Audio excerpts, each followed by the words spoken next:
deve ter, eu já conheço gente que já sabe a lógica de programação, mas... Tá. Mas eu aposto que vocês não viram o que seria a complexidade, né? Ou alguém já viu o que é complexidade, né? Ah, justo. Bom, mas... tá. Vamos começar aqui falando um pouquinho sobre as estruturas condicionais. Só que, antes disso, a gente vai... Bom, aqui. Ok, tem uma imagenzinha de... representando graficamente como é que funcionaria a estrutura condicional if, else, if e else. Mas, calma, a gente já vai passar... A gente já vai passar por toda essa parte. Só que, antes de mais nada, a gente vai ver um pouquinho sobre expressões condicionais. E por que vem expressões condicionais? Porque uma estrutura condicional e, posteriormente, as estruturas de repetição precisam dessas estruturas condicionais para ver qual valor essa expressão condicional vai retornar e essas estruturas condicionais de repetição tomarem uma decisão sobre o que fazer em seguida. Tá. Expressões condicionais são certas estruturas condicionais de repetição, porque a depender do resultado podemos tomar rumos distintos.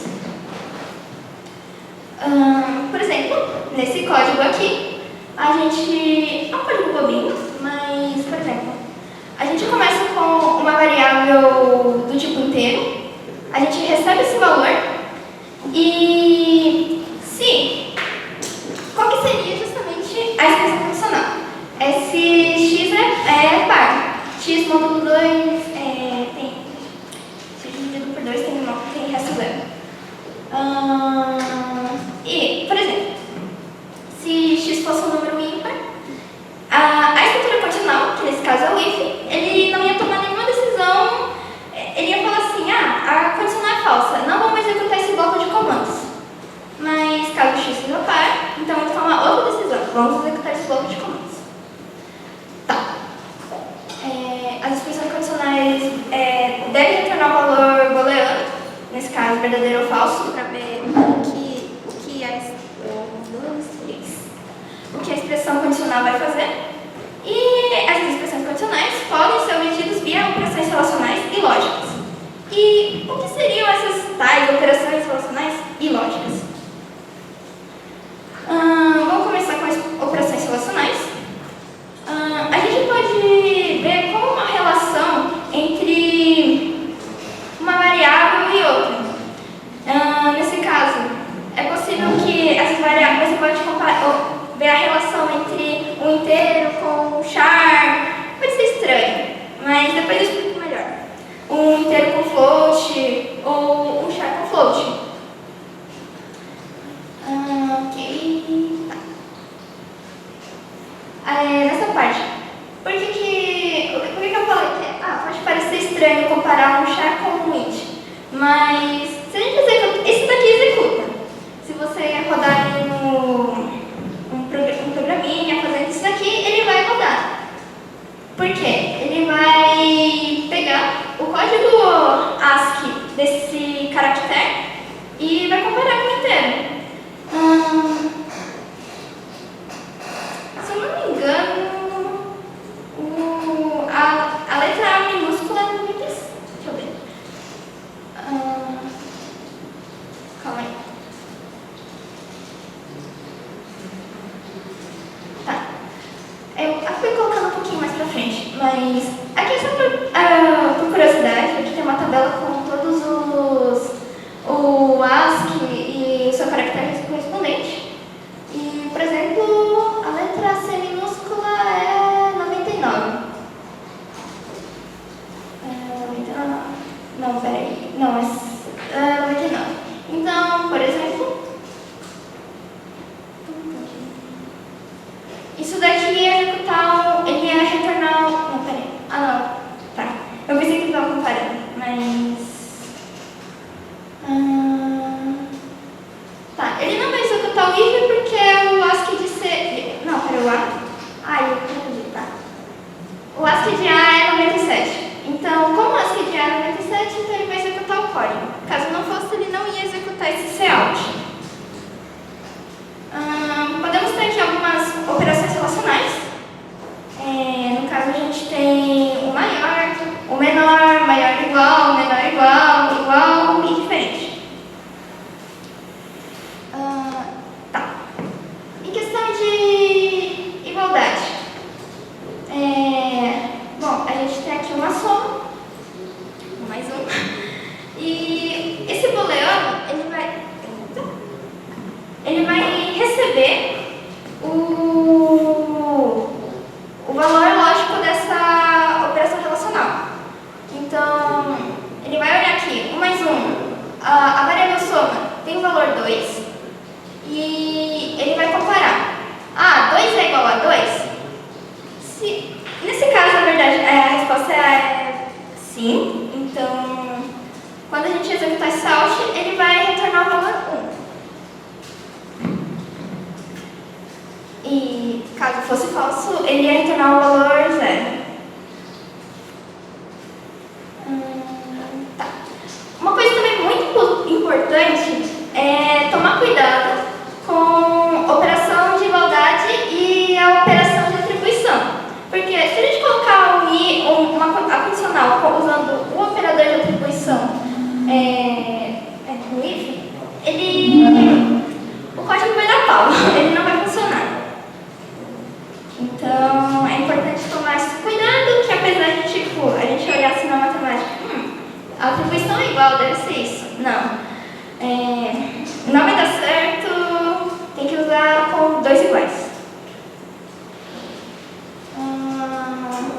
Cuidado ao comparar variáveis também. Por exemplo, nesse caso, se a gente executar isso aqui, ele vai dar falso, porque ele vai olhar,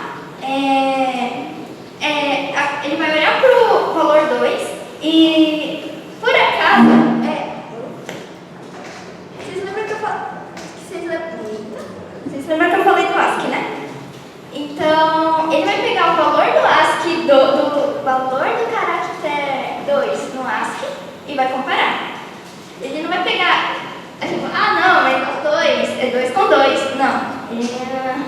Então, tomar cuidado também com essas coisas. Ok. Também temos a relação de diferentes. Temos o caractere N. E a gente vai comparar com o caractere A. E claramente ele não é um A. Então ele vai retornar. Ok, eu acabei escrevendo errado aqui. No caso, ele vai retornar falso. Não, ele vai retornar verdadeiro. Tá, ele vai retornar verdadeiro porque um N é diferente de um A.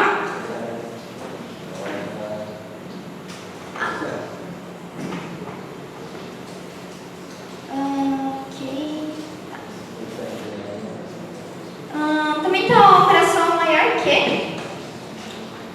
Por exemplo, a variável esquerda recebe a operação 5 vezes 4 e o booleano recebe a valoração da relação.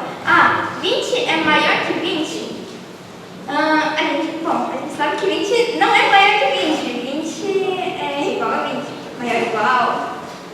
Então, ele vai acabar imprimindo falso, que 20 não é maior que 20. Aí também tem a relação maior ou igual, e agora sim a resposta é verdadeira, porque 20 é maior ou igual a 20. Ok, menor que. Também chamado maior, então, a gente tem aqui, em esquerda, ele vai receber o valor 5, vai comparar se 5 é menor que 20, e então a resposta é verdadeira, porque essa operação relacional é verdadeira. E menor ou igual, 5 é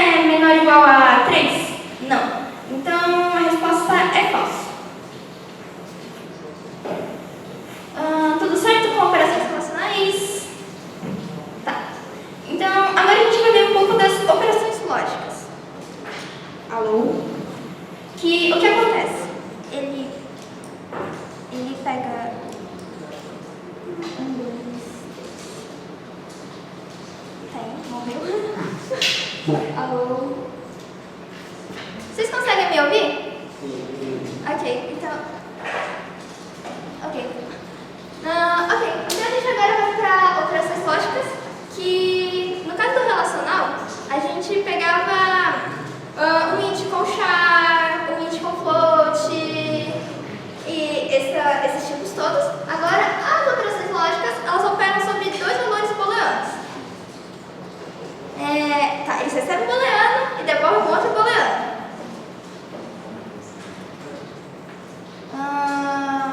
Por exemplo, temos aqui o operador AND, OR e NOT. No caso do AND, é necessário que todas as condições sejam satisfeitas.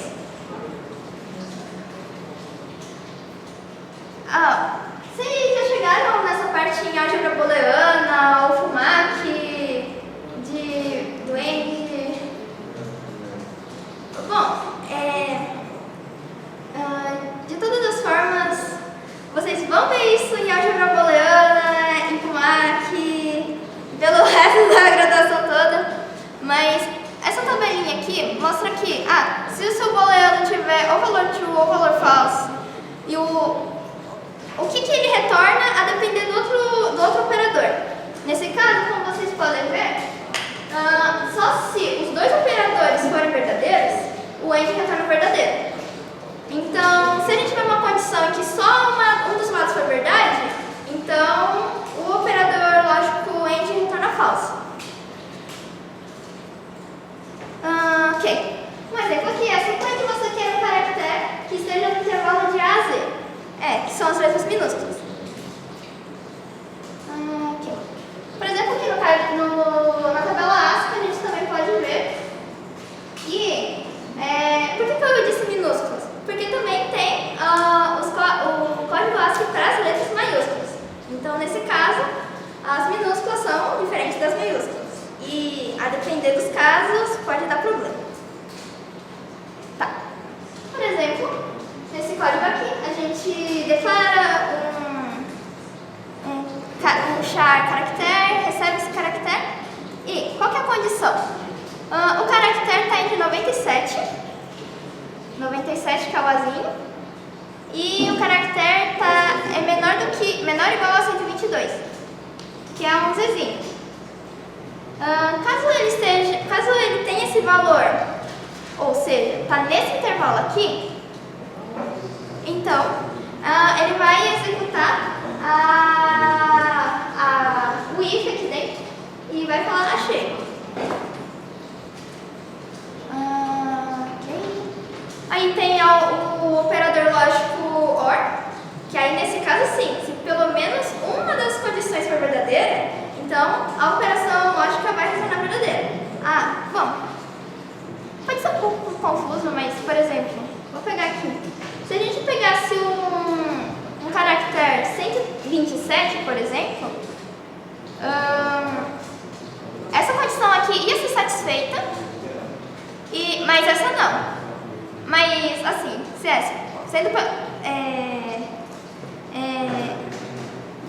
nesse caso a gente só pegasse esse código seria meio falho, porque a gente não está pegando apenas caracteres entre o Azinho e o Zzinho. Agora sim, no caso do OR, sim, pelo menos uma das condições seja satisfeita. E novamente aqui, uma tabela verdade que vocês também...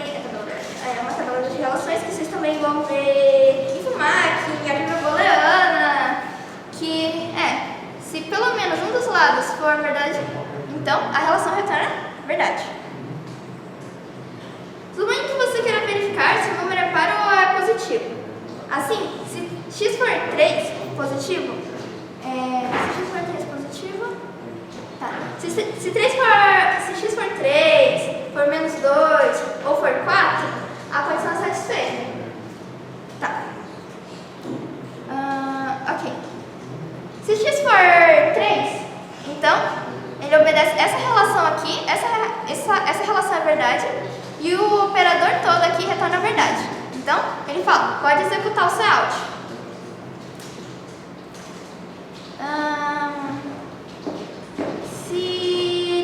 Se x for menos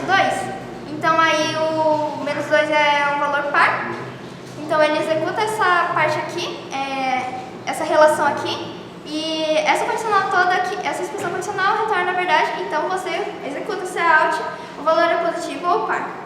E se é 4, as duas relações são verdade, então ele vai executar. E tem o not, que inverte a valoração do operando. Se a relação era verdade, então ele retorna falso, se era falso, retorna verdade. Verifique se x não é maior que 10. O contrário, o que seria isso? Bom, colocando aqui, x não é maior do que 10, então x é menor ou igual a 10. Tudo certo? Bom, então vamos agora para as estruturas condicionais de fato. Vamos começar com o if else. O if else, ele faz uma bifurcação no código. Então, a depender da nossa condicional, se a condição é satisfeita, execute o bloco de comandos if. Se, caso contrário, execute o bloco de comandos else. As estruturas são mutuamente exclusivas, executou um, não executou o outro. E aqui tem um diagramazinho, né? Que tipo, ele vai ver, a condição é verdadeira, ele executa o if e segue o resto do código. A condição é falsa, executou o else não, e segue reto. Então é isso, mesmo que ele execute o if, não tem como ele executar o else. Em C++, a gente tem esse esqueleto aqui, que a gente tem o if, aí tem a condição e as chaves, o bloco de comando, o else, as chaves, o bloco de comando. Ok? Imagine que num sistema de empréstimo de livro numa biblioteca, a depender da sua ocupação, estudante ou professor, os prazos de devolução sejam distintos, respectivamente 10 e 20 dias. Uma solução cabível é o seguinte algoritmo. Tá. Então, a gente... aqui é só para deixar o displayzinho bonitinho, qual é a sua ocupação. Então, o usuário insere, a minha ocupação é professor, a minha ocupação é estudante. Talvez. Isso aqui supondo que o usuário não seja sacana e coloque qualquer coisa que não seja estudante ou professor. Porque, veja, se o usuário colocou ocupação ser professor, então ele vai gravar o empréstimo para daqui a 20 dias. E nesse caso aqui ele só fala assim, caso você não seja professor, o que inclui ser estudante, ele grava o empréstimo para daqui a 10 dias. Mas é importante também lembrar que esse else aqui, ele serve para qualquer coisa que não seja professor. Mas e se eu fosse lá e colocasse assim, eu não estudo aqui? Ele também ia me dar um empréstimo de 10 dias, o que seria meio errado. Ok? E para a gente ter uma maior mobilidade de escolhas, de tipo, por exemplo, não acontecer o caso de tipo, ser professor, não professor, que pode incluir muitas coisas, a gente tem a estrutura if, else, else if e else.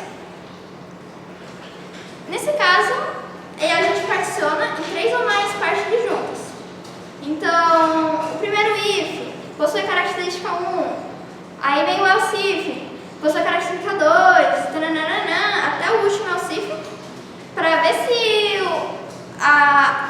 se tem a característica N, se não, às vezes o seu código pode conter um else, às vezes não, mas... tá. Normalmente são estruturas mutuamente exclusivas, executou um, não executou outro.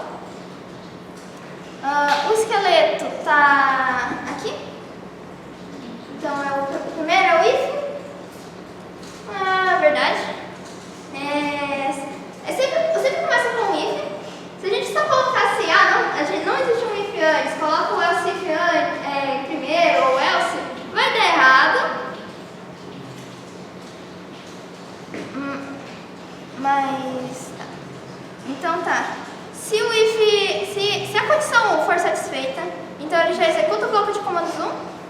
Se a condição 2 for satisfeita, se a condição 1 for satisfeita, executa o bloco de comandos 1. ele já sai de toda essa estrutura e continua o resto do código.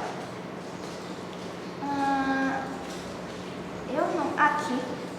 Aqui o diagrama é bem explicado aqui. Então, a primeira condição, executou o bloco de comando, já sai da estrutura. Se não, aí ele vê se a condição 2 é satisfeita. Se a condição 2 é satisfeita, então ele executa o bloco de comandos 2 e sai também da estrutura. E isso é semelhante ao else, executa apenas um dos n mais um bloco de comandos e o primeiro que satisfaz alguma das condições impostas. Então, se executar algum bloco de comandos já sai, nem procura o resto. O pior é quando acontece o else de não ter nenhuma das características de cima e só executar no fim. Bom, o diagrama está aqui. E tá. Imagina que nesse sistema de empréstimo temos as opções. Agora sim, graduando, pós-graduando ou professor. E os prazos de devolução são distintos: 10, 15 e 20 dias. Note que as 3 partições são juntas a princípio. Assim, vamos supor que, não tem um aluno que também está fazendo pós-graduação. Assim que na vida real existem esses casos, mas vamos supor que não tem. Então, novamente, ele vai ver assim, qual é a sua ocupação? Ele vai receber a ocupação e vai ver, a pessoa que quer pegar um empréstimo do livro é um professor? Se sim, ele já grava um empréstimo para 20 dias e já sai do laço. Não é professor, mas ele é pós-graduando? Então ele vê lá, se for pós-graduando, então grava para 15 dias, sai do laço. E caso contrário, não é professor, não é pós-graduando. Então, como nessa situação a gente só tem 3 opções, então se não é nenhum dos dois, é a opção que faltou, que é ser estudante, que então ele grava para 10 dias. E temos o if, que nesse caso ele restringe ou evidencia uma particularidade no fluxo do código. Então nesse caso, se o if não tiver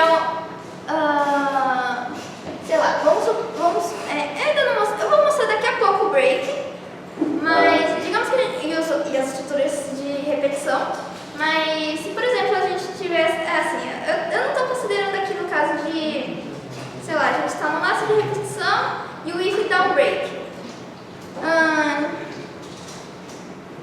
Pode, mas assim,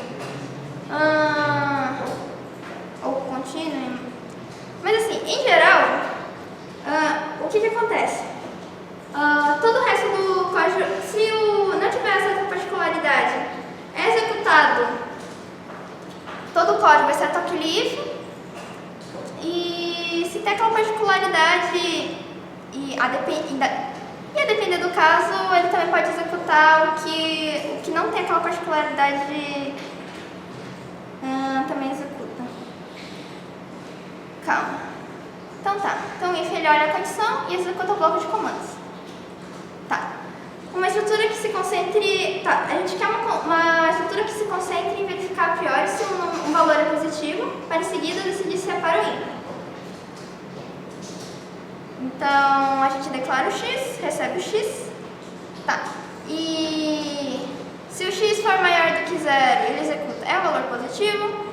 Se o x for um par, ele executa é um valor par. E caso contrário, é um valor ímpar. E por que eu quis dizer com esse negócio de particularidades e tal? Para um x, se a gente colocar um x igual a 2, então ele vai olhar para essa situação e vai falar, x 2 é maior do que 0. Então eu vou executar esse bloco de comandos. Se out é um valor positivo. E assim, ok, ele executou esse if, mas isso não restringe o fato dele não poder olhar para essa segunda estrutura aqui.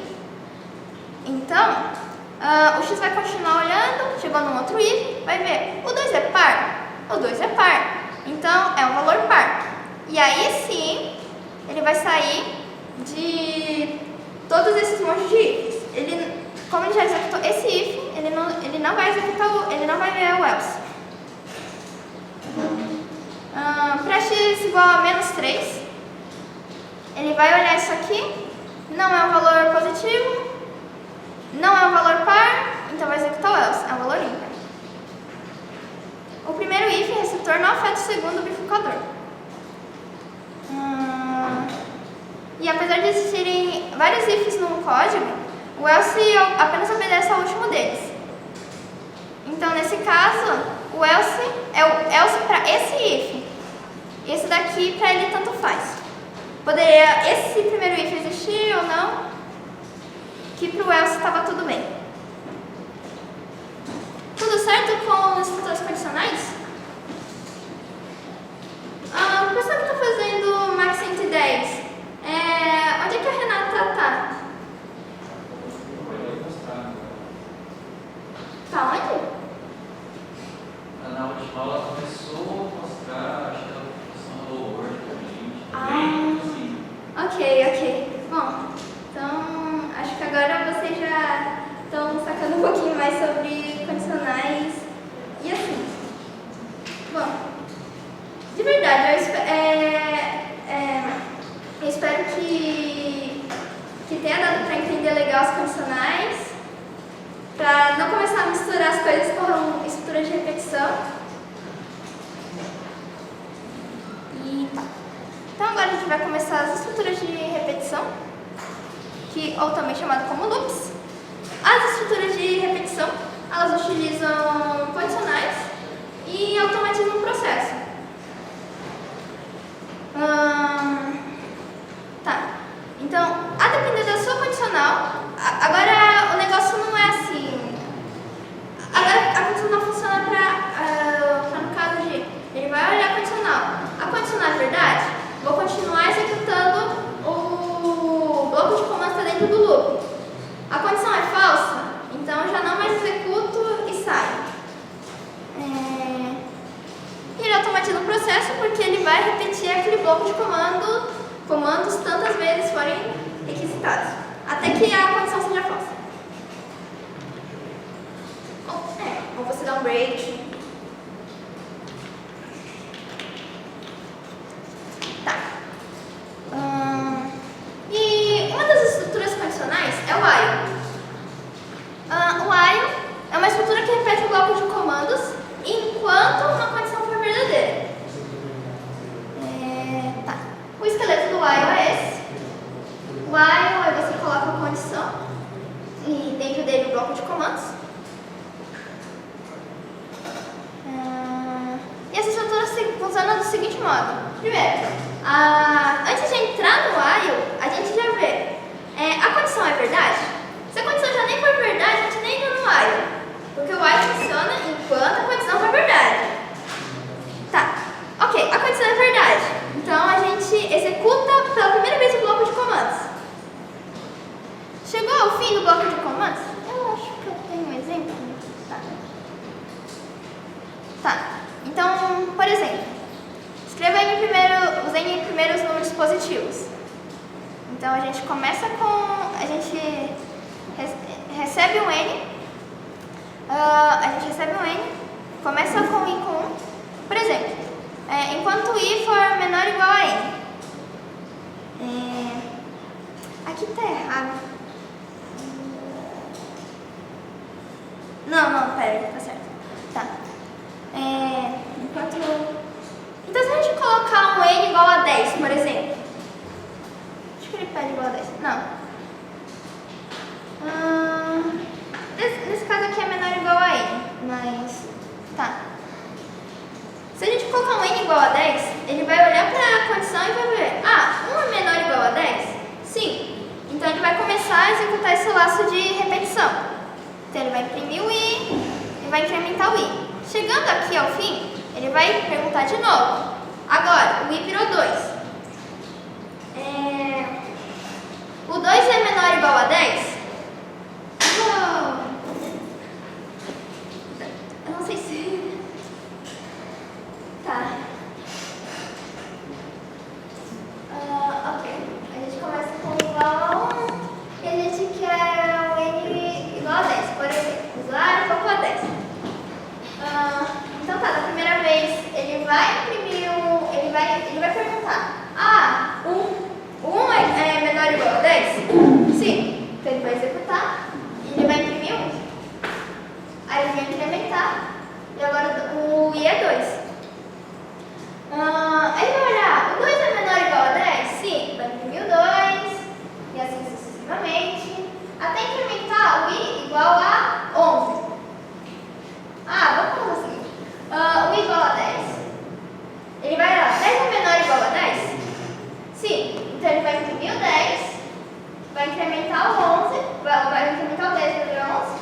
aí, na próxima vez que ele perguntar, o I é igual a 10? É menor ou igual a 10?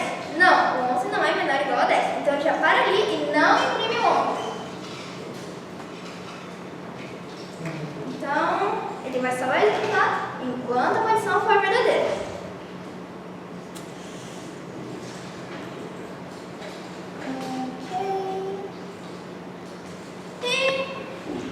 Ok, está imprimido se de 1 até 10 parece muito bobinho assim.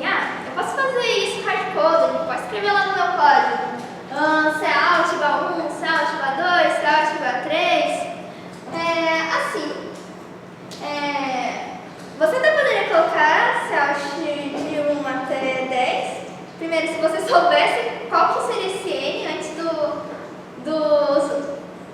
Assim, é meio difícil você colocar assim, todas as ocasiões do N, você fazer todos os códigos.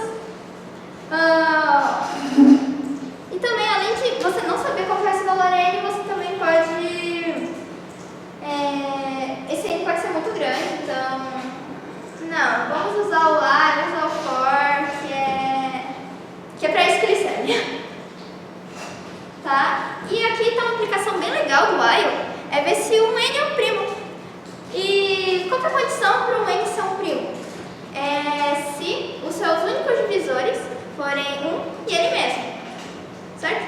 Vamos ver assim um N positivo inteiro. Não vamos entrar na parte do mérito de negativos. Enfim.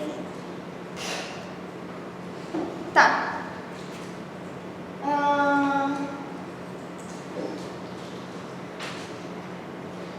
E o que acontece? Tá. Primeiro a gente recebe esse valor que a gente quer ver se ele é primo. E isso daqui é só um truque pra gente não ficar iterando por todos os valores possíveis. Não, peraí. Não, tá. É porque isso daqui, depois a gente vai ver um negócio mais pra frente aqui no Basecamp, a gente vai ver sobre funções, essas coisas, e dá pra deixar o código bem mais bonitinho do que isso daqui. Mas, por enquanto, esqueça funções, porque senão é muita coisa, e é isso. Tá. Primeiramente, a gente tem a suposição de que o nosso x é verdadeiro. Tá.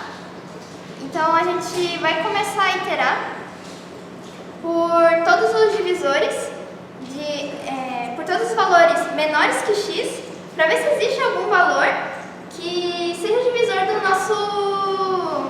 nosso x.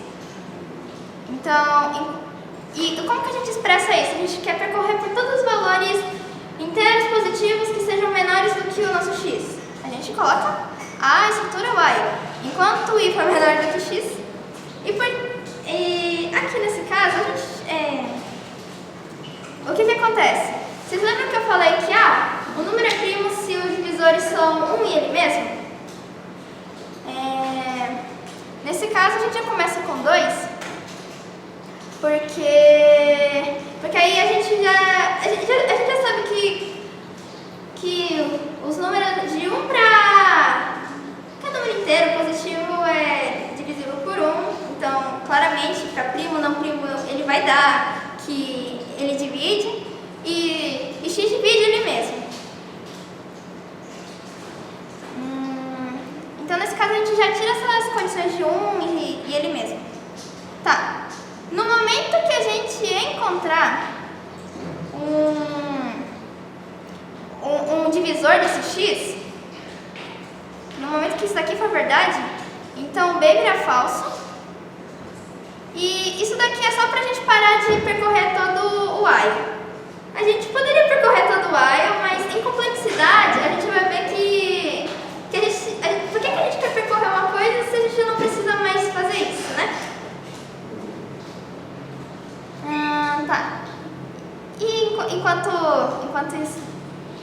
i for menor ou igual a x e não acontecer isso aqui, a gente só vai incrementando, vai procurando o próximo divisor. Quando b igual a true, significa que em momento algum ele entrou nesse if. momento algum a gente encontrou um valor que dividisse x. Logo, o nosso x é primo. E, caso b seja falso, significa que a gente entrou nesse if e x... tem um acento, ignorem um acento, não sei porque tem um acento no N aqui. Não é primo. Bom, tudo certo? Um pouco confuso? Ok. Temos e aqui alguns cuidados com o while. O while é bem poderoso, mas claro, a gente tem que tomar certos cuidados. Eu falei que o while, ele repete um bloco de comandos enquanto a condição for verdadeira. Então, se a condição for eternamente verdadeira, então o while nunca vai parar. Chamamos o que? De loop infinito. Eu acho que eu coloquei um exemplo. Tá. Que ele vai executar infinitamente o que está ali no bloco de comandos. Por exemplo, a gente começa com i igual a 0 e enquanto o i for menor do que 10, você executa se out olá. E assim, o que vai acontecer? 0 é menor do que 10? Sim. Então ele vai executar se out olá. Vai de novo. 0 é menor do que 10? Vai executar de novo olá. E vai acontecer isso indefinidamente porque a condição é sempre verdadeira. E é isso que o while faz, execute enquanto for verdadeira.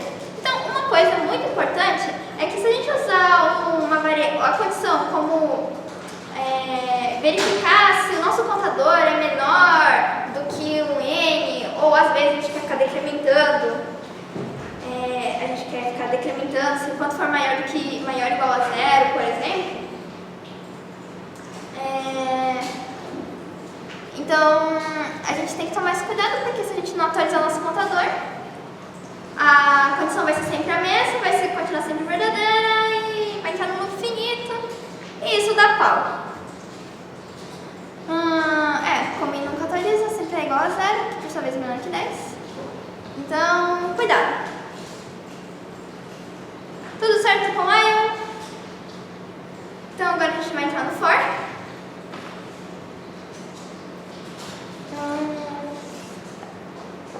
O for, ele é particionado em 3. Assim, eu vou dizer o que é a carinha comum dele, de ser do tipo... Assim, o exemplo mais clássico do for... Perdão. O exemplo mais clássico do for é usar ele como se fosse um contador.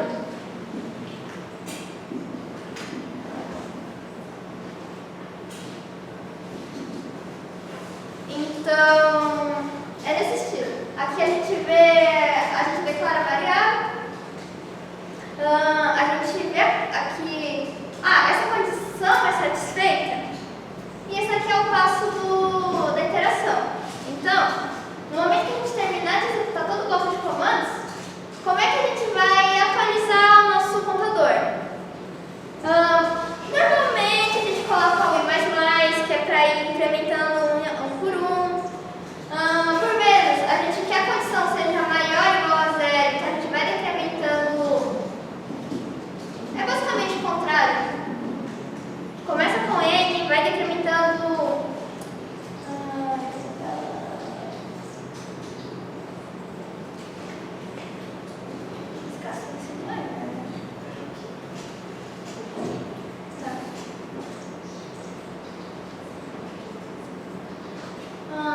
Vai decrementando até chegar na situação que a gente quer. E assim, claro, também tem umas outras variantes do for que a gente pode acessar diretamente. Não vou falar sobre array, mas dá para usar o for de uma maneira diferente com arrays, estruturas de dados, mas isso daqui... A parte dos arrays começa pra frente. Dá uma entrar nessa luta.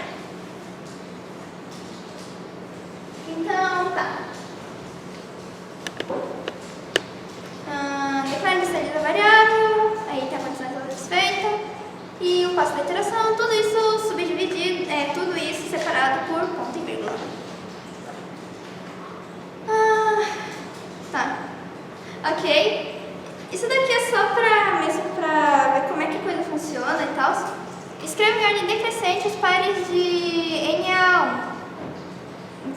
funciona? A gente inicializa com N e quando I for igual a 1, então ele é maior do que 0, nesse momento ele para, e o nosso passo de iteração é ficar decrementando 2. Então aí menor ou igual a 2. Tá, e aí ele vai ficar imprimindo. Ele vai imprimir, se o N for... Não, perdão.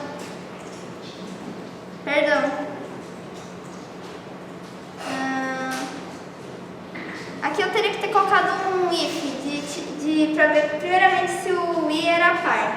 Então, porque se o I for ímpar, ele vai imprimir todos os ímpares.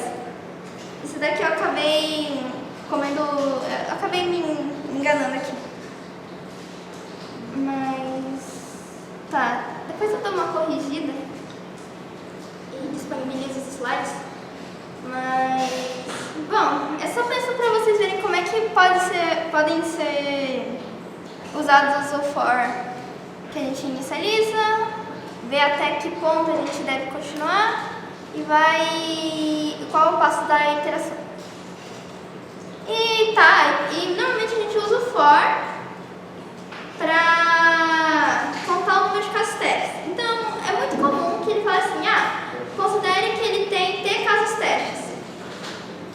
E para a gente ficar vendo esses T casos testes, a gente pode receber esse número de casos testes, a gente começa com 0 e a gente vai ver se o momento, até onde ele vai iterando.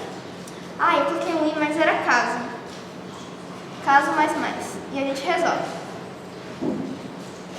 Tudo certo? Bom, teve uns erros aqui nos slides, mas... Tá. E agora a gente vai ter alguma noção de laços encaixados. Que... Assim, a gente pode colocar um for dentro do for, um while dentro do while, um for dentro do while dentro do for. E quantas vezes a gente quiser. Só que isso é problemático e eu vou explicar em complexidade por que isso é problemático. Assim, você pode fazer, mas aí você tome muita responsabilidade de como você está implementando e tomando alguns cuidados que a gente vai ver com complexidade. Por exemplo, suponha que queremos contabilizar todos os pares de J que contenham valores entre 1 a n. Então, a gente pode... de um jeito bem bobinho, a gente pode fazer isso aqui. Existiriam maneiras bem mais inteligentes de ficar contabilizando esses pares. Só que a gente teria que usar array e o foco da aula de hoje não é esse. É mais ver como é que... Por que servem esses laços, esses condicionais? Então, é isso. Vale lembrar também que nesse caso dos laços encaixados,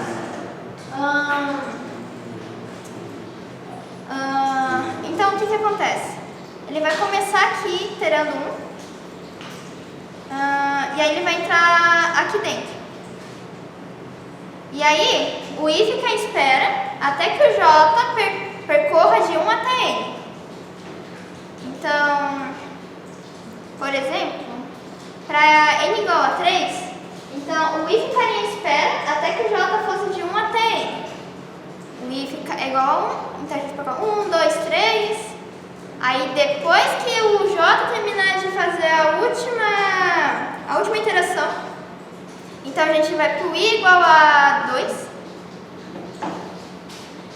E novamente o I espera de novo o J iterar de 1 até N.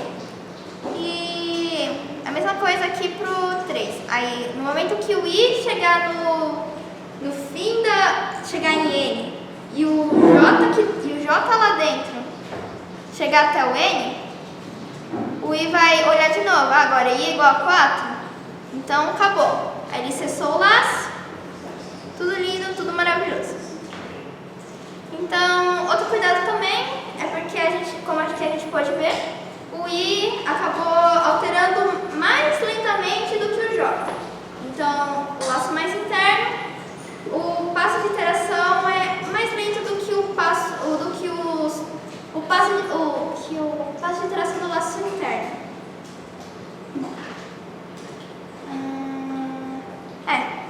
E como eu falei, laços encaixados, com 2 laços encaixados, 3 laços encaixados, e essas coisas todas podem ser muito problemáticos, que a gente vai ver em complexidade. Esse código aqui, por exemplo, parece bobinho, mas ele não é tão inofensivo quanto parece. Tudo certo? Escopos internos. O for e o while possuem escopos internos.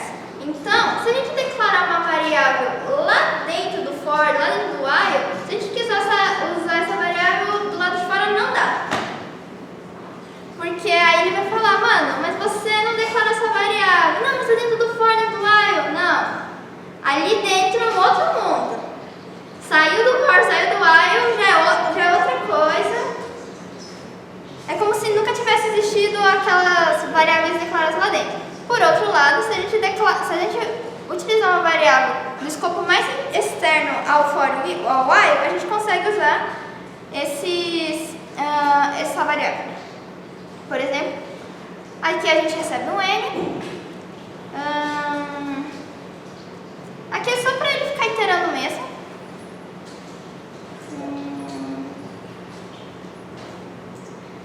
Tá.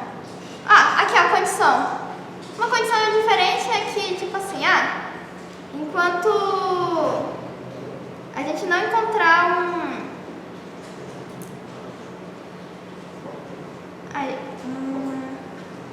calma lá. Tá. Enquanto a gente não encontrar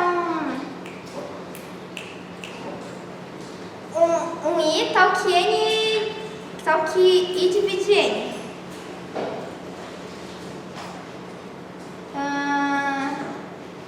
Tá, mas de todas as formas, a gente declarou o I aqui dentro do for. E se a gente tentar executar esse código, vai dar erro, porque ele vai falar, cara, mas o I não existe. Não, mas eu declarei aqui dentro. Mas tem esse negócio de escopo interno que você só pode usar o I enquanto estiver dentro do for. Agora, se a gente colocar o int I do lado de fora, e inicializar aqui, ó, I igual a 2 e a mesma coisa, a gente pode usar o I agora. Então, são esses pequenos cuidados, mas que às vezes podem dar dor de cabeça, a gente olha e fala, poxa, mas não está funcionando. Mas tem algumas razões. O break, que é um comando para forçar a saída de um laço.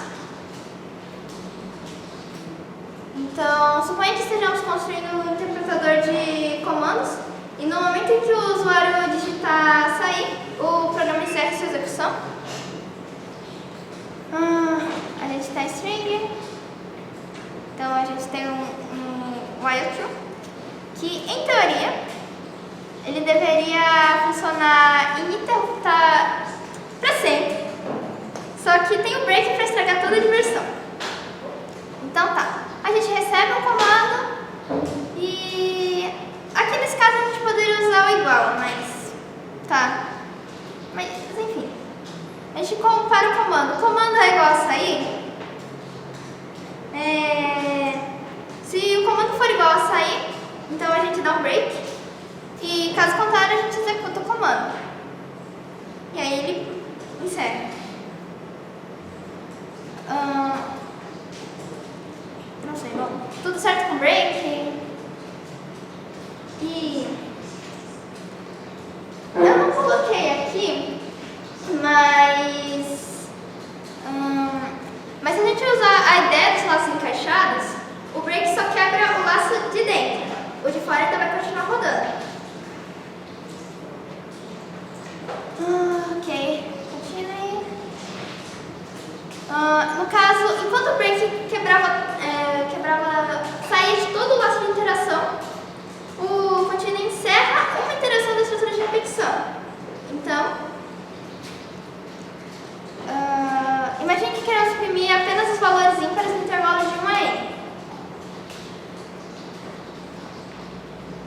valores ímpares.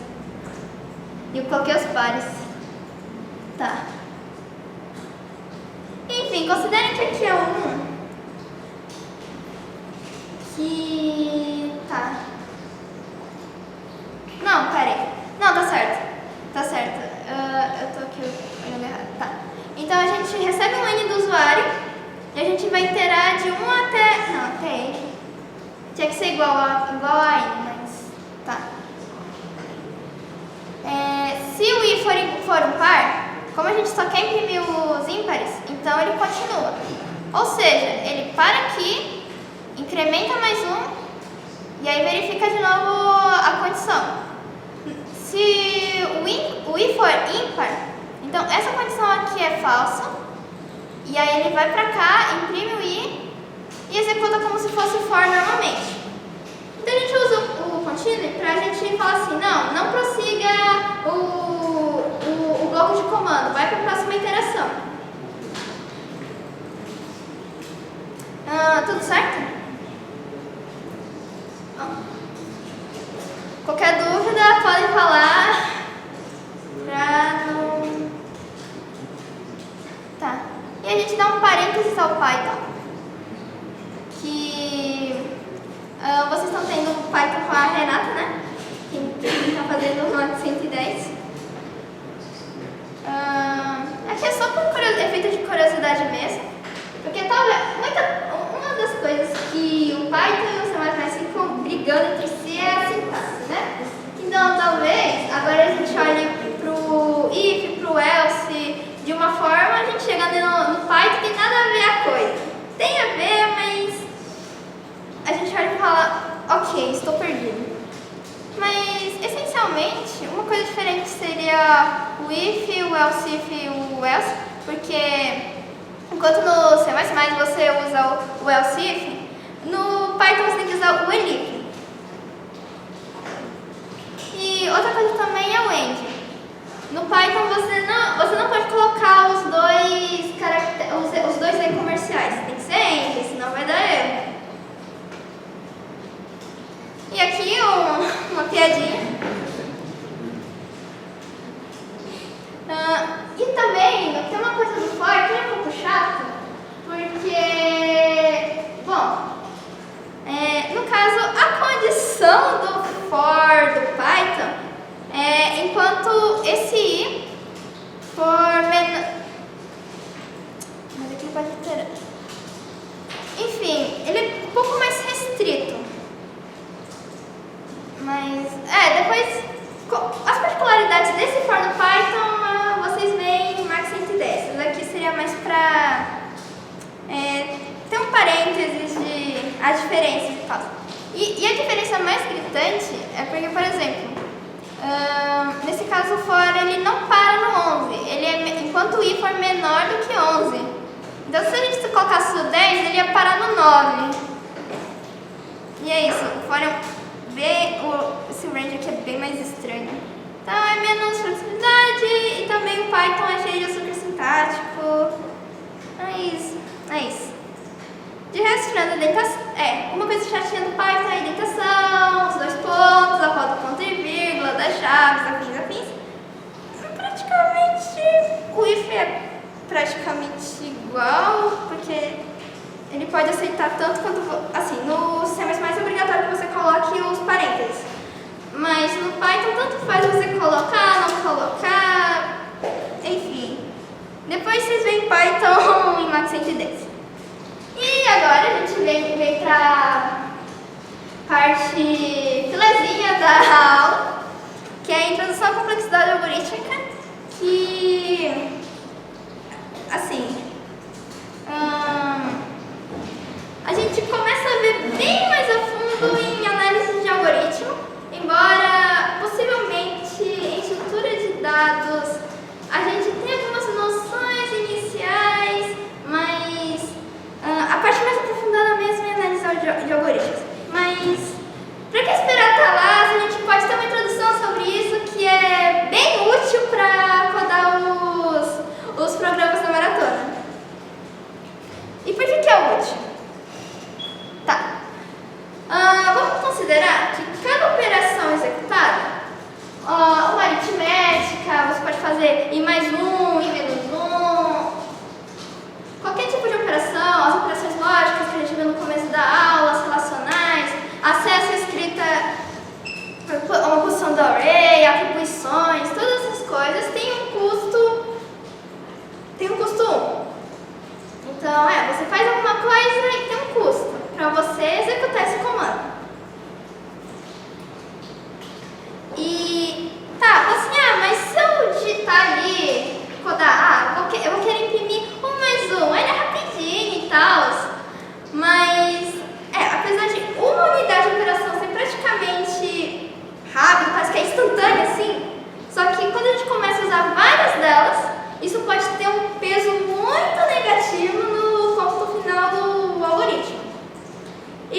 pesado, a gente usar indefinidamente o for, ele pode começar a causar dor de cabeça para o nosso código, deixar ele muito lento. E tá, uma quantidade de operações na ordem de 10 elevado a 8 pode demandar cerca de 1 segundo para serem executadas, que é o tempo limite da maioria dos problemas. Assim, quando a gente for usar um for, tipo assim, o n é igual a algum valor 10 a oitava lá assim, aí a gente já fala, opa, se a gente usar um laço encaixado já vai dar TLE, vai dar Time Limited Exceeded. Que aí é isso, o algoritmo vai estar o mais certo possível, mas ele vai demorar mais do que 1 segundo e vai dar ruim. E assim, usamos a notação Big O, que é muito mais aprofundado, mais frequente no BCC, como eu disse, em especial em análise de algoritmos, que aí a gente vê algumas classes de complexidade, Big O, Theta, Ômega. Não se preocupem com essas notações agora. A gente vai focar só nisso daqui. Isso daqui vocês deixam lá para o final do segundo ano. Que indica a cota superior, o pior caso dentre todas as instâncias do algoritmo. Que sim, estão entre os casos testes dos problemas de maratona. Então, por isso que a gente vai começar a ver agora uma introdução à complexidade algorítmica para ter algumas noções, porque a gente não quer tomar um TLE, a gente quer que o nosso algoritmo passe. Então, como é que a gente vê? A gente tem alguma noção assim, o algoritmo tá bom, vai dar TLE, vai dar TLE. Então a gente tem umas noções de complexidade algorítmica. Por exemplo, para verificar se o número n é primo, podemos a priori iterar por todos os valores de 1 a n e testar todos os casos, que é aquele código que eu apresentei anteriormente. Não, mentira, aquele código ele parava quando encontrava Não, de todas as formas, aquele código também tem um grave erro. Por quê? Se o n for primo, ele vai iterar por todos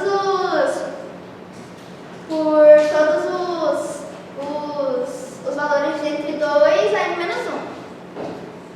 Então, e se o n for expressivamente grande, daquelas entradas, 10 elevado a 8, aí já vai começar a prejudicar um pouco. E, ok.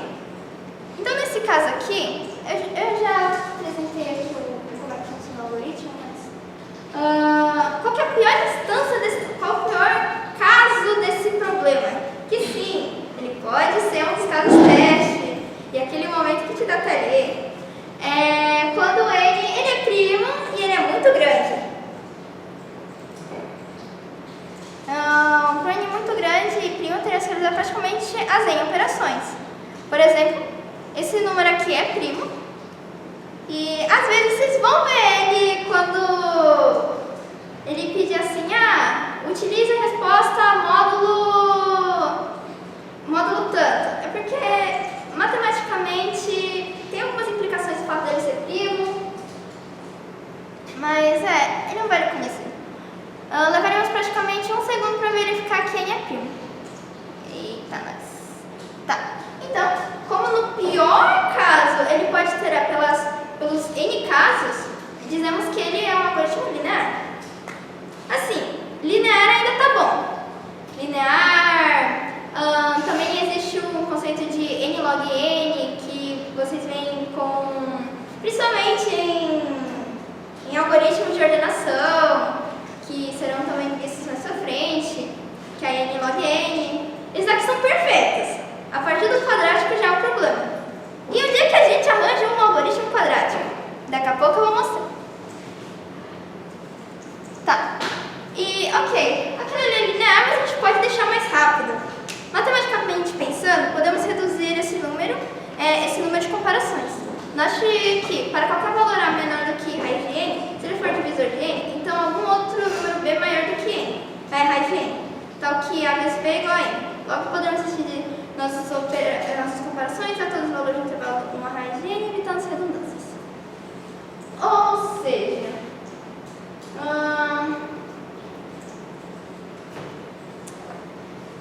deixa eu pensar aqui.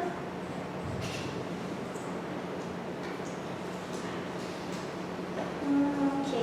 Sei lá. gente tem um...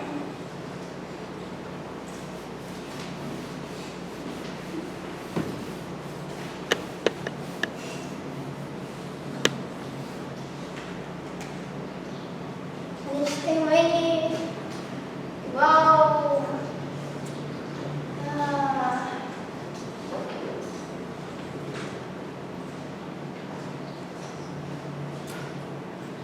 35, vamos colocar 35. Então, bom, a gente vai olhar lá. 2 não é divisor de 35, 3 também não, 4 também não, 5. 5 é. E, é que assim, esses N's aqui são bem pequenininhos, mas quando eles são muito grandes, aí eles começam a dar dor de cabeça. Por exemplo, raiz de 35 está entre 6 e 5. Então, em vez de a gente continuar iterando até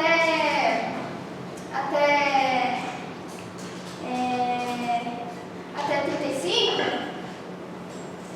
a gente já poderia parar por aqui, porque nesse caso existia um valor, mas, por exemplo, se existe um 5 aqui, existe algum valor aqui na frente,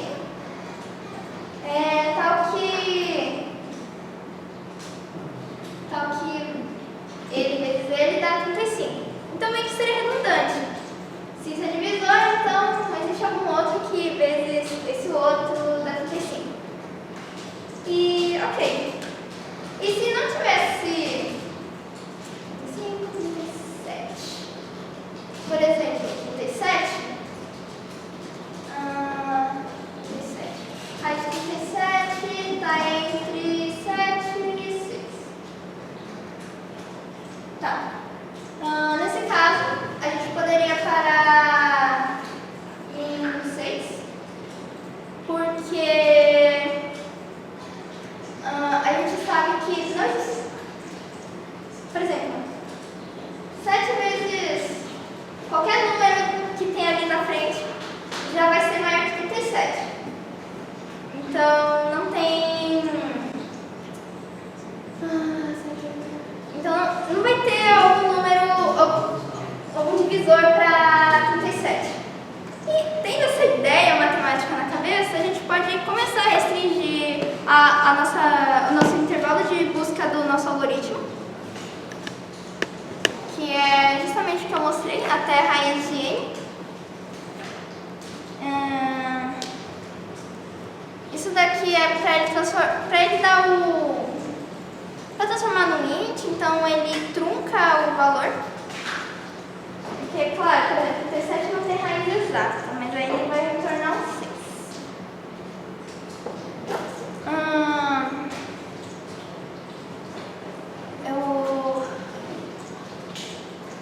Tá. Isso daqui é só para um caso de tipo assim, é 9. Então a raiz de 9 é 3. Então ele vai ter até o valor 3, vai verificar, e quando for o valor 4, aí ele para. Então aqui a gente está fazendo a mesma coisa que o código anterior, só que nosso intervalo de busca é bem menor. E assim, tá. E a gente também está usando break agora, que a gente sabe break. E agora a gente pode decidir se um valor é primo ou não é primo, só que muito mais rápido, muito mais eficientemente. E assim, para o pior caso, digamos que seja novamente esse número muito grande primo, então apenas faríamos cerca de 10.000 comparações. Dizemos que agora o código é O de raiz de n. Então quer dizer que ele não iria buscar de 1 até o n, ele pararia um pouco antes, pro pior caso. E laços encaixados podem ser problemáticos nesse sentido, porque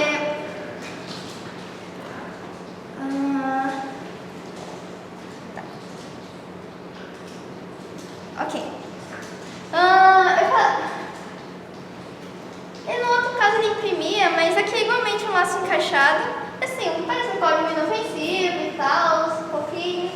Mas, contudo, todavia, o que ele faz? Ele vai iterando todos os valores de 0 até n-1, para um i, do j, do 0 até n-1 e vai somando. Assim, ele não faz muita coisa, mas, por exemplo, se a gente quisesse usar esses laços iterados, assim, ele só está fazendo, ele está somando e atribuindo, coisa que seria bem rapidinho se fosse só ele, mas tá. Se ele for terrivelmente grande, na casa de 10 elevado a 8, cada iteração de i implica em n somas. Tá. Deixa eu... Tá. O que isso significa? Que então tá. Então ele vai percorrer de forma linear aqui de 0 até n e tal. Você vai fazer 10 a 8ª operações. Nessa casa e tal. Só que ele vai fazendo isso mais n vezes. Então, na primeira iteração faz n, na segunda iteração mais n, e essa somarada de n's vai dar n vezes n. E é por isso que a gente tem um algoritmo n vezes n, que é quadrático aqui, e a gente seria na casa de 10 elevado a 16 operações. Dizemos que é um algoritmo quadrático, que o que queremos evitar, já que o tempo seria facilmente excedido.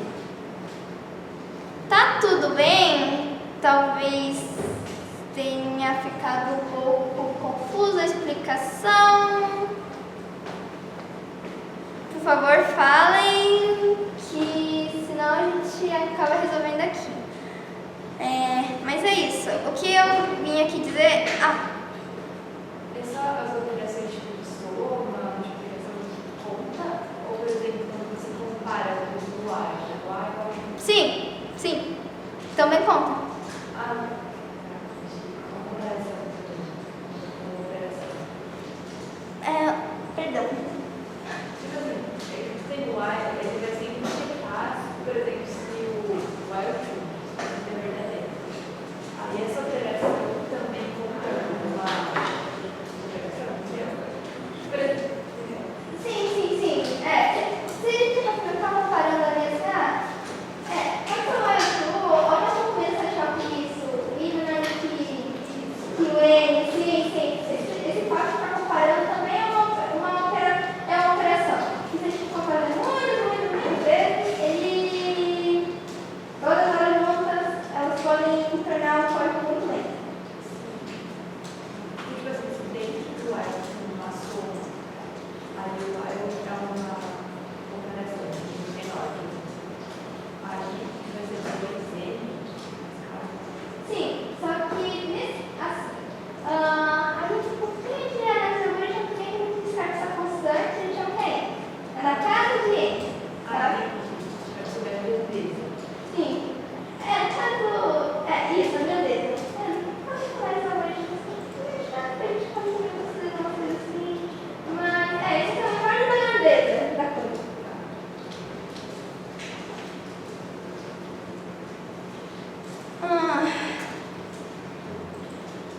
Bom,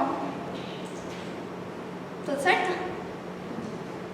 E não tem o do while também? Tem. Bom, eu acabei não colocando, mas. É verdade. O do while, ele. Vocês lembram que eu falei assim? Ele verifica antes de entrar no while a condição? E se a condição já não for satisfeita, ele já nem entra no while. O do while, ele faz a primeira vez e ele só começa a comparar a partir da segunda. Então, dá pra fazer um do while sem while, só com while, fazendo a parte.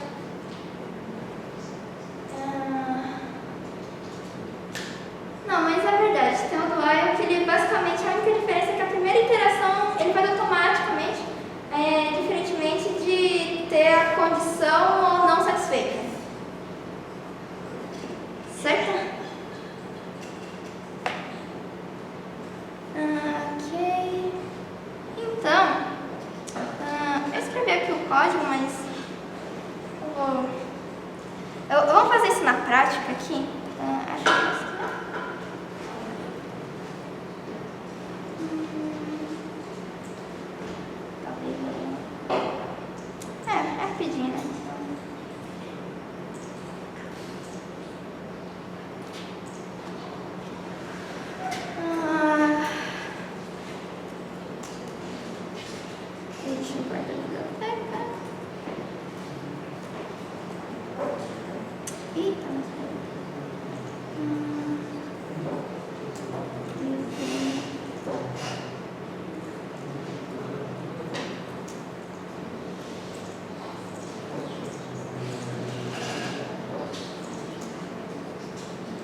Depois eu concho.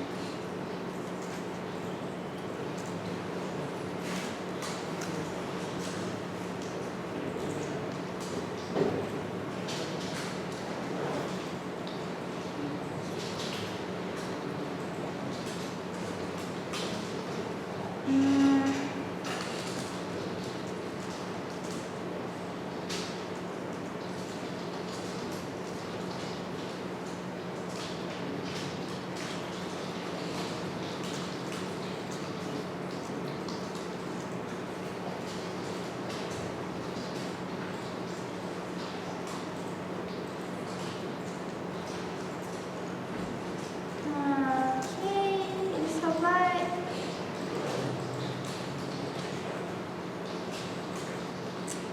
Eu não vou imprimir. Assim, eu prometo não vou matar a sua máquina.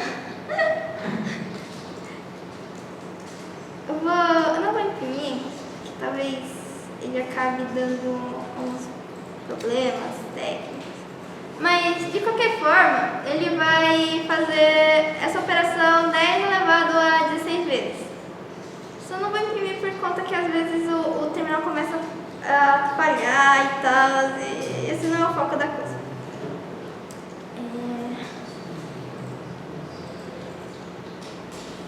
Vamos lá. Então a gente vai lá aqui. No caso tá em download? Acho que mais fácil abrir. Ok, justo.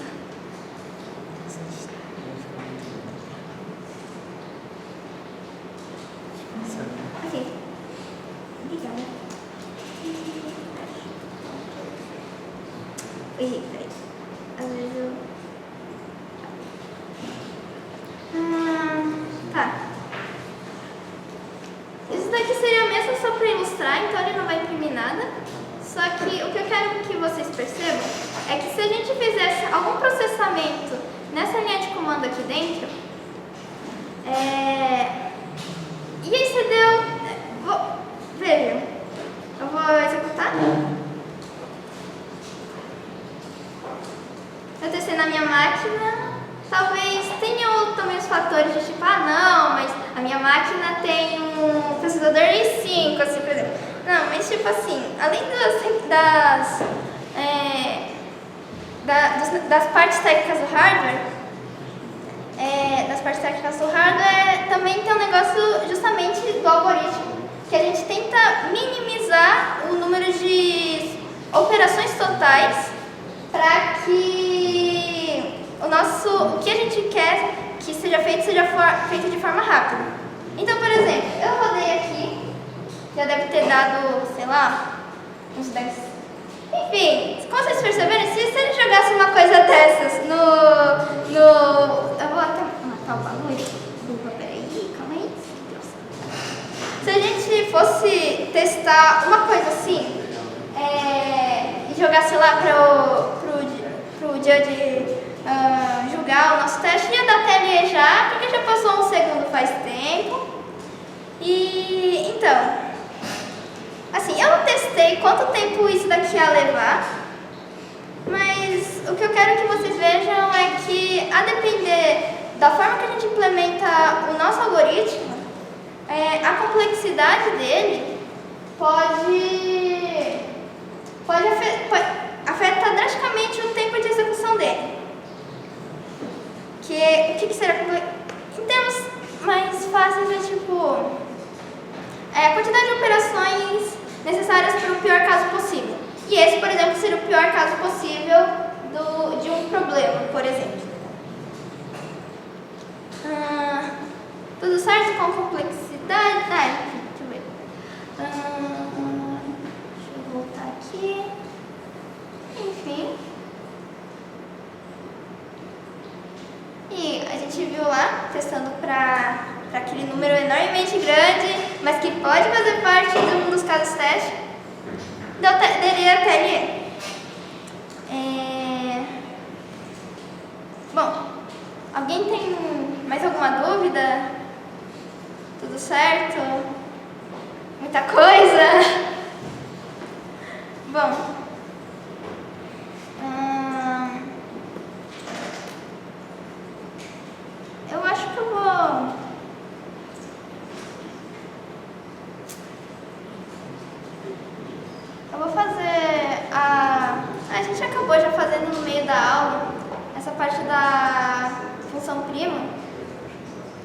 que, assim, eu gostaria de fazer ela porque aí a gente já vai vendo mais ou menos na prática, eu vou codando junto com vocês, se vê que só não seja código pronto, porque ele mexe com for, mexe com if, faria. Se vamos disponibilizar o slide, Sim, eu vou disponibilizar os slides. Que acabando a aula já é.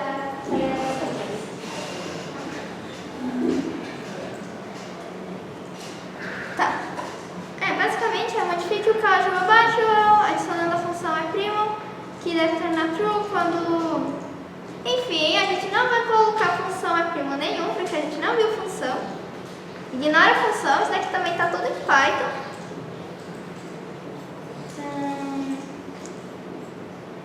Calma lá.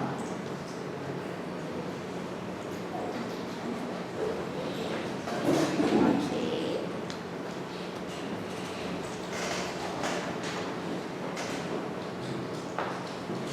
Tá. Bom, aqui é o nosso valor máximo dos casos testes, 10 elevado a 5. Então, eu vou deixar feito. Tem problema dividir a tela? Sei lá, é um costume meio, talvez um pouco ruim que eu tenha, mas... Não, eu vou fazer o seguinte, eu vou deixar grandão, peraí.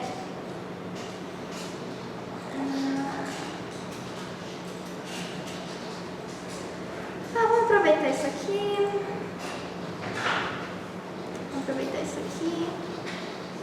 Vamos tirar essa bagulhada toda. E tá, ele recebe um X, isso, né? Tá, ele recebe... Eita, pera. Calma aí. Tá, pera. Ele recebe um X.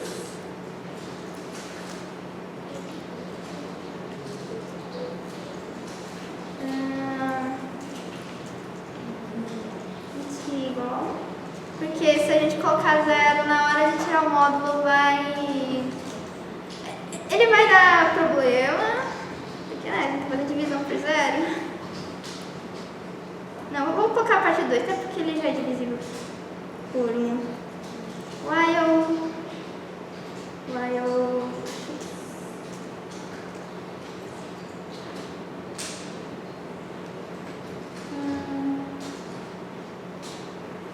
não, isso aqui seria se eu estivesse usando função. Eu vou colocar isso aqui uma variável auxiliar.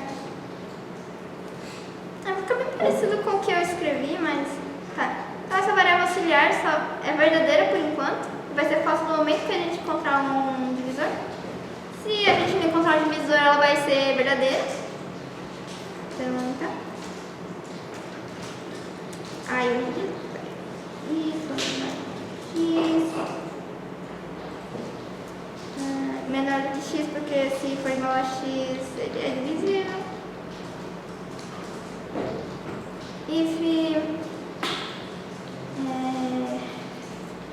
no momento que x for divisível por i, então é verdade, calma aí, vai até 1. Ah não, mas aí ele vai dar certo. Tá bom. Se ele for divisível, a gente então encontrou um múltiplo e a gente dá um break. Caso contrário, a gente continua procurando. Tá. Se a gente encontrou, então o que a gente tem que ter mesmo? S. Isso, né? Esse caso seja P.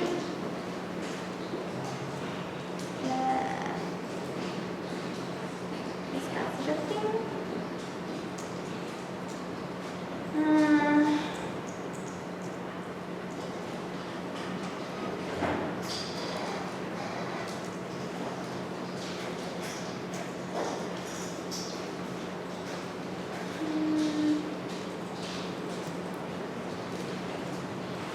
Isso, né?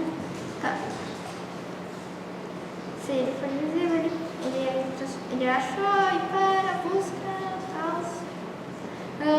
x for justamente igual a 1, não.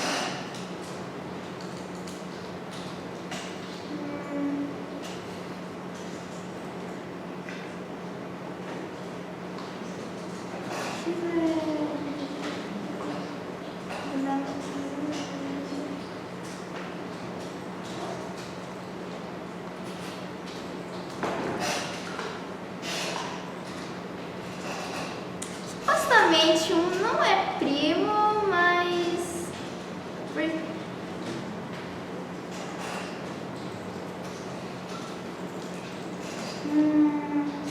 Tá.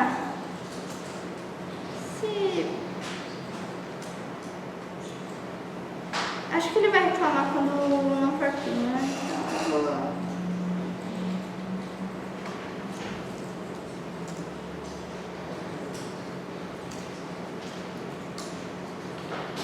porque a partir do 2... não, peraí.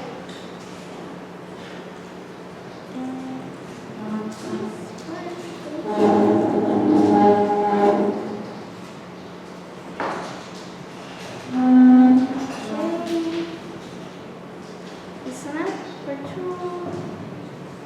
Isso. Se o x for igual a 2, ele já... Bem, tudo isso igual. Tá, vamos testar para os casos que ele deu.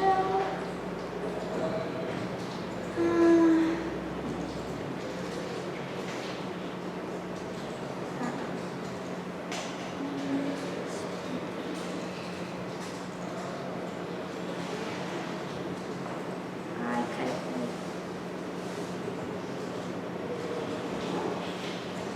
Pera.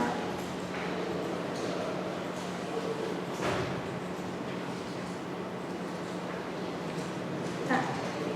Make teste.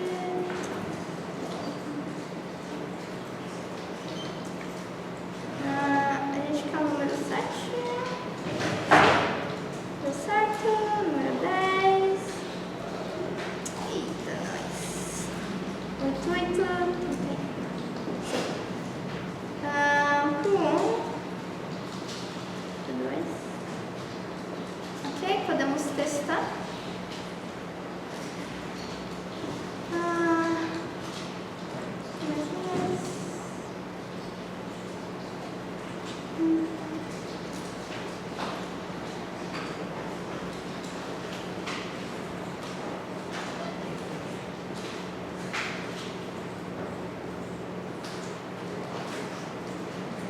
Passou, é isso. Bom. Só então, parênteses aqui no slide, eu acabei esquecendo de tratar um. Então a gente pode facilmente colocar justamente a condição relacional, a condição booleana aqui. A gente verifica. Porque se x for igual a 1, então ele desce a parte. E é isso. Bom. Alguma dúvida?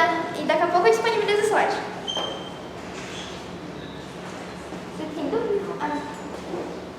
Alguma dúvida quanto a condicionais, loops? Então, vocês podem estar acessando a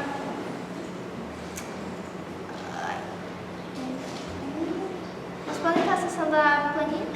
Bom, muitos de vocês já estão fazendo... Já conseguiram fazer todos os exercícios. Mas é isso. Obrigada pela presença de vocês.